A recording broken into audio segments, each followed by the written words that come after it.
CA में final topic है dividend. एकदम शॉर्ट रिवीजन में करा रहा हूं। ठीक है, सबसे पहले डिविडेंड का मीनिंग को समझिए। डिविडेंड मीनिंग, डिविडेंड का मतलब क्या होता है? सिंपल सा भाषा में बोलेंगे तो distribution of company profit to the shareholder. Company का प्रॉफिट जो है शेयर होल्डरों के बीच में बंटता है, इसी को डिविडेंड बोलते हैं। मतलब डिविडेंड का मतलब क्या हुआ? पार्ट ऑफ प्रॉफिट, प्रॉफिट का पार्ट है जो शेयर होल्डर लोगों को दिया जा रहा है। What is dividend? It is a part of profit which is distributor to the shareholder. Simple सा भाषा में डिविडेंड कंपनी के प्रॉफिट का पार्ट है जो शेयर होल्डर को दिया जाता है। अब देखिए टाइप ऑफ डिविडेंड, इसको समझिएगा। दो प्रकार का डिविडेंड होता है, एकदम समझिए। एक होता है फाइनल डिविडेंड और एक होता है इंटरिम डिविडेंड। इंटरिम का सिंपल सा मीनिंग होता है बीच का। ठीक है, तो फाइनल डिविडेंड का मतलब हो गया it is declare only in the AGM. जो डिविडेंड कंपनी अपना एनुअल जनरल मीटिंग में देता है उसी को बोलते हैं फाइनल डिविडेंड, याद रखिएगा। इस और इंटरिम डिविडेंड कब होगा? जो एजीएम में नहीं होता हो। डिविडेंड डिक्लेयर बिटवीन एजीएम, जो एजीएम के बीच में डिक्लेयर होता है उसी को बोलते हैं इंटरिम। इंटरिम का मतलब ही होता है बीच का। तो dividend declare between two AGM is known as interim dividend, याद रखिएगा। फाइनल डिविडेंड को हमेशा शेयर होल्डर लोग डिक्लेयर करेंगे। इंटरिम डिविडेंड को बोर्ड डिक्लेयर कर सकता है, याद रखिएगा। डिविडेंड हमेशा रेकमेंड होगा बोर्ड के द्वारा, याद रखिएगा, लेकिन अप्रूव होगा फाइनल डिविडेंड शेयर होल्डर के द्वारा। इंटरिम डिविडेंड को बोर्ड अप्रूव कर सकता है। अब एक तो सिंपल से मीनिंग याद रखिए, डेफिनेशन ऑफ डिविडेंड।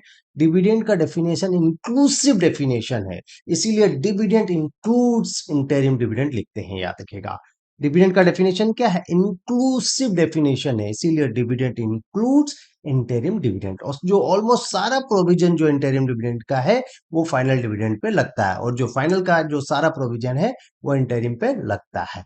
तो डिविडेंड का मतलब समझ में आ गया sir? Dividend includes interim dividend. Dividend क्या है? प्रॉफिट का पार्ट है जो शेयर होल्डर लोगों को दिया जाता है। दो प्रकार का डिविडेंड होता है, interim and final. Final dividend AGM में दिया जाता है और इंटरिम डिविडेंड दो एजीएम के बीच में। आगे देखिए, देखिए बहुत इंपॉर्टेंट क्वेश्चन ये आपका एग्जाम का क्वेश्चन है, सोर्सेस ऑफ डिविडेंड। डिविडेंड कहां से पेमेंट करेगा कंपनी? सोर्स कहां, पैसा कहां से लाएगा डिविडेंड का?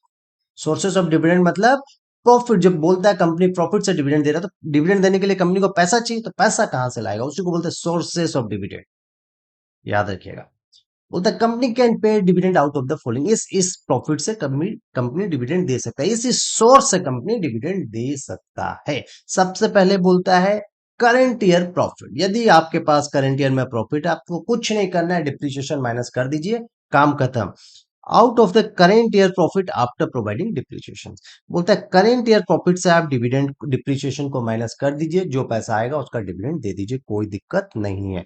मतलब करेंट ईयर प्रॉफिट से डिप्रिसिएशन माइनस करके कंपनी डिविडेंड दे सकता है, पहला सोर्स। दूसरा, यदि करेंट ईयर में कंपनी के पास प्रॉफिट नहीं है तो पुराना प्रॉफिट से भी दे सकता है, प्रीवियस ईयर प्रॉफिट से भी दे सकता है, लेकिन प्रीवियस ईयर प्रॉफिट से याद रखिएगा कंपनी डिप्रिसिएशन और एक्यूमुलेटेड लॉसेस को माइनस कर देगा।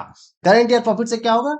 डिप्रिसिएशन को माइनस कर देगा, फिर डिविडेंड दे देगा, कोई दिक्कत नहीं है। यदि करंट ईयर में प्रॉफिट नहीं है, पुराना प्रॉफिट से कंपनी डिविडेंड दे सकता है, लेकिन उससे डिप्रिसिएशन और एक्यूमुलेटेड लॉसेस, करंट ईयर में लॉस है तो डिप्रिसिएशन प्लस एक्यूमुलेटेड लॉसेस दोनों को माइनस करके फिर कंपनी डिविडेंड दे सकता है। तो मैंडेटरी याद रखिए डिप्रिसिएशन को माइनस करना, याद रखिएगा। तीसरा में बोलता है गवर्नमेंट कंपनी के केस में क्या होता है ना, गवर्नमेंट कंपनी गारंटी देता है हम डिविडेंड देंगे, कंपनी को कुछ भी लॉस, आदमी क्यों इन्वेस्ट करेगा गवर्नमेंट कंपनी में? गवर्नमेंट गारंटी देता है कि कुछ नहीं होगा तो हम डिविडेंड देंगे। और उसके बाद यदि गवर्नमेंट गारंटी देता है तो गवर्नमेंट पैसा भी देता है उसका।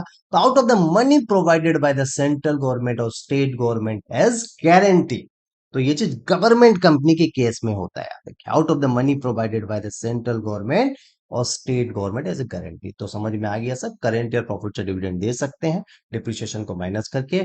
यदि करंट ईयर में प्रॉफिट नहीं है, लॉस है, तो प्रीवियस ईयर प्रॉफिट से डिप्रिसिएशन माने प्रीवियस ईयर प्रॉफिट से हम डिविडेंड दे सकते हैं, उससे हम डिप्रिसिएशन और करंट ईयर का जो लॉस है माइनस कर देंगे। और तीसरा बोलता है सेंट्रल गवर्नमेंट और स्टेट गवर्नमेंट को गारंटी दिया है तो उससे हम डिविडेंड दे सकते हैं, ये सोर्सेस ऑफ डिविडेंड है। अब आगे देखिए, देखिए, in case of profit transfer to reserve, इसका एक छोटा सा प्रोविजन है, सुनिए। होता है before declaration of dividend the company में ट्रांसफर, में वर्ड लिखा हुआ है, में याद रखिए, सेल नहीं लिखा हुआ है। कंपनी चाहे तो कुछ परसेंटेज ऑफ प्रॉफिट रिजर्व में ट्रांसफर कर सकती है, उसका इच्छा है, बट ये प्रोविजन कंपलसरी नहीं है। याद रखिए, डिविडेंड हमेशा फ्री रिजर्व से दिया जाएगा, ये याद रखिएगा। यदि करंट ईयर प्रॉफिट नहीं है, पुराना प्रॉफिट में जो फ्री रिजर्व है उससे डिविडेंड देगा, रिवैल्यूएशन रिजर्व और अदर रिजर्व से नहीं देगा। आगे देखिए, ये बहुत इंपॉर्टेंट क्वेश्चन है, इसको समझ लीजिए, एग्जाम में आता ही है ये वाला, भी आई क्वेश्चन है, ठीक है। बोलता है इनएडिक्वेट प्रॉफिट और अब्सेंस ऑफ प्रॉफिट। बोलता है करेंट ईयर में कंपनी के पास प्रॉफिट नहीं है सर, करेंट ईयर में कंपनी के पास लॉस है, हम ये बोलना चाहते हैं। तो उस केस में कंपनी डिविडेंड दे सकता है, एकदम दे सकता है। याद रखिएगा, कंपनी को इस साल प्रॉफिट नहीं हुआ, इनसफिशिएंट प्रॉफिट हुआ या नो प्रॉफिट हुआ है, इस साल कंपनी को कोई प्रॉफिट नहीं हुआ है, तो कंपनी अपना पुराना प्रॉफिट से डिविडेंड दे सकता है। पुराना प्रॉफिट मतलब sir free reserve, free reserve से डिविडेंड दे सकता है, लेकिन उसके लिए कंपनी को तीन कंडीशन सेटिस्फाइड करना पड़ेगा। Must, company must satisfied this three conditions. वो तीन कंडीशंस क्या है समझते हैं।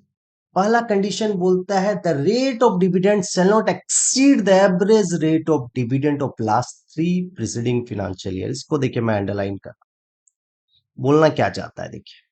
बोलता है जो डिविडेंड का रेट होगा ना, जिस रेट से आप डिविडेंड दे रहे हैं, लास्ट 3 साल का जो डिविडेंड है उसका एवरेज से ज्यादा नहीं होना चाहिए। एवरेज मतलब 3 साल का डिविडेंड को जोड़ लेंगे और उसका एवरेज निकाल देंगे तो एवरेज रेट निकल जाएगा। एग्जांपल देखिए, सपोज एक साल फाइनेंशियल ईयर 21-22 का 10% दिया है, 20-21 का 15% दिया है और 19-20 का 20% दिया है, तो एवरेज रेट कैसे निकालेंगे? 10 + 15 + 20 डिवाइडेड बाई 3 साल का, तो 3 साल से डिवाइड कर देंगे, 15% आएगा डिविडेंड का रेट। तो यदि कंपनी के पास प्रॉफिट नहीं है और डिविडेंड देना चाहता है फ्री रिजर्व से, तो 15% से ज्यादा नहीं दे सकता है। अब दूसरा चीज देखिए, कंडीशन नंबर टू, समझिए कंडीशन नंबर टू क्या बोलता है। कंडीशन नंबर टू बोलता है जो पैसा आप डिविडेंड देने के लिए निकालेंगे, वो कंपनी का पेड अप कैपिटल और फ्री रिजर्व का 10% से ज्यादा नहीं होना चाहिए। मतलब जो डिविडेंड का अमाउंट है, कंपनी का पेड अप कैपिटल और फ्री रिजर्व को जोड़ने के बाद उसका जो 10% आएगा उससे ज्यादा नहीं होना चाहिए। यही चीज बोला, देखिए अंडरलाइन कर रहा हूं, the amount drawn from accumulated profit, accumulated profit मतलब free reserve, shall not exceed 1/10 of the paid up capital and free reserve। ठीक है, एग्जांपल समझिए। कंपनी का फ्री रिजर्व है 120 लाख और पेड अप कैपिटल है 100 लाख।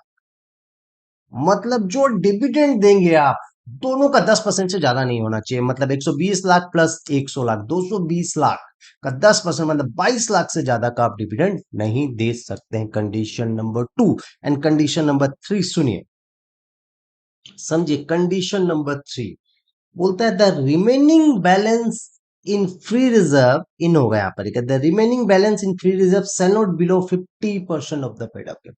बोलता है डिविडेंड देने के बाद फ्री रिजर्व में जो पैसा बचा आपका, इतना भी कम नहीं होना चाहिए कि पेड अप कैपिटल का 15% से भी कम हो जाए। मतलब समझिए, समझिए पेड अप कैपिटल कितना है? 100 लाख। इस एग्जांपल पे देखिए, पेड अप कैपिटल 100 लाख, तो उसका 15% कितना होगा? 15 लाख। तो बोलता है डिविडेंड देने के बाद कंपनी में फ्री रिजर्व में इतना पैसा भी नहीं होना चाहिए कि 15 लाख से भी कम हो जाए। याद रखिएगा। तो सपोज 22 लाख का आज डिविडेंड दे रहे हैं, तो रिमेनिंग बैलेंस कितना बच रहा है? 98 लाख। ये आपका पेडअप कैपिटल का 98%, कोई टेंशन नहीं, दे सकते। तो थ्री कंडीशन हमको समझ में आया सर। बोलता है रेट ऑफ डिविडेंड 3 साल का एवरेज होगा सर। दूसरा, जो अमाउंट ड्रॉ करेंगे हम डिविडेंड के लिए, वो पेडअप कैपिटल और फ्री रिजर्व का 10% होना चाहिए। तीसरा,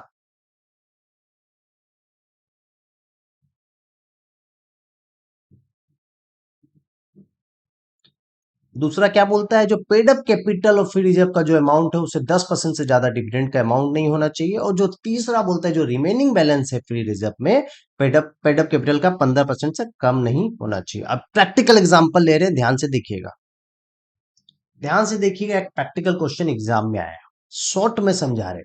पीडब्ल्यू लिमिटेड को करेंट ईयर में लॉस है, ठीक है। क्वेश्चन में दिया है PWL लिमिटेड को हाईलाइट कर दिया मैंने, करेंट ईयर में लॉस है, कोई दिक्कत नहीं है, और लास्ट 3 साल का एवरेज डिविडेंड उसका दिया है 8%, 10%, 12%, और कंपनी चाहता है कि हम 12% के हिसाब से डिविडेंड देना चाहें। तो प्रोविजन में हम लोगों ने क्या पढ़ा है, यदि कंपनी को करंट ईयर में लॉस है तो फ्री रिजर्व से कंपनी डिविडेंड दे सकता है, उसमें कोई दिक्कत नहीं है। लेकिन पहला कंडीशन जो ऐप उसका जो डिविडेंड का रेट होगा पिछला 3 साल का एवरेज से ज्यादा नहीं होना चाहिए।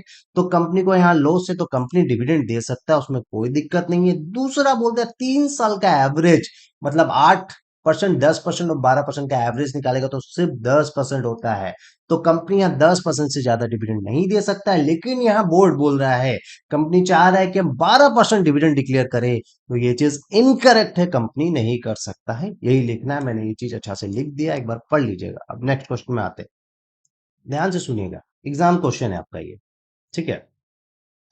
बोलता है company declare dividend, company dividend declare कर रहा है, मैंने जिसको हाईलाइट किया उसे देखिए, कंपनी डिविडेंड डिक्लेयर कर रहा है विदाउट प्रोवाइडिंग डिप्रिसिएशन।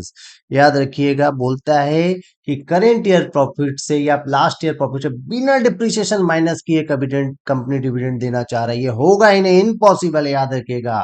एक कंपनी कैन डिक्लेयर एंड पे डिविडेंड ओनली, देखिए मैंडेटरी प्रोविजन है करेंट ईयर प्रॉफिट से डिप्रिसिएशन को माइनस करना, तो बिना डिप्रिसिएशन को माइनस किए कंपनी डिविडेंड नहीं दे सकता है, याद रखिए।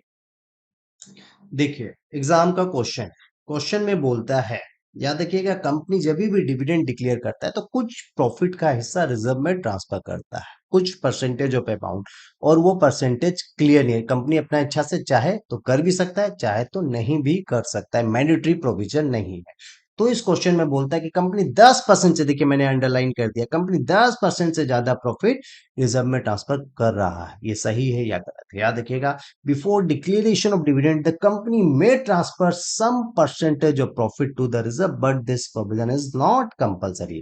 Therefore, company is free to transfer any part of profit to the reserve. याद रखिए, hence company can transfer 10% से ज्यादा ट्रांसफर कर सकता है, उसका इच्छा। ठीक है, आगे वाला क्वेश्चन देखिए, पेमेंट ऑफ डिविडेंड, बहुत सिंपल सा चीज है। देखिए dividend must be paid with in 30 days from its declare, जब डिविडेंड डिक्लेयर होगा वहां से 30 दिन के अंदर, विद इन 30 डेज, 30 दिन के अंदर डिविडेंड का पेमेंट हो जाए। ठीक है, जैसे डिक्लेयर होता है कंपनी क्या करता है, 5 दिन के अंदर एक तो शेड्यूल बैंक अकाउंट में पैसा डाल देता है, जिस दिन डिक्लेयर किया वहां से 5 दिन के अंदर amount of dividend should be deposited in A schedule bank in A separate account with in 5 days of declaration. समझ में आया, 30 दिन के अंदर कंपनी को पेमेंट करना है जब से डिक्लेयर होगा, तो जैसे डिक्लेयर होता है 5 दिन के अंदर डिविडेंड का पैसा एक तो सेपरेट अकाउंट खोल के शेड्यूल बैंक में जमा कर देते हैं। अब देखिए आगे, बोलता है अनपेड डिविडेंड अकाउंट क्या होता है। देखिए डिविडेंड का पैसा कंपनी को जहां से डिक्लेयर किया 30 दिन के अंदर पेमेंट करना पड़ेगा, यदि किसी कारण 30 दिन के अंदर पेमेंट नहीं कर सकता है, कंपनी नहीं कर पाता है, तो विद इन 7 डेज, जो एक्सपायरी 30 दिन जैसे एक्सपायर हुआ वहां से 7 दिन के अंदर अनपेड डिविडेंड अकाउंट में पैसा डाल देगा। ठीक है, आगे देखिए,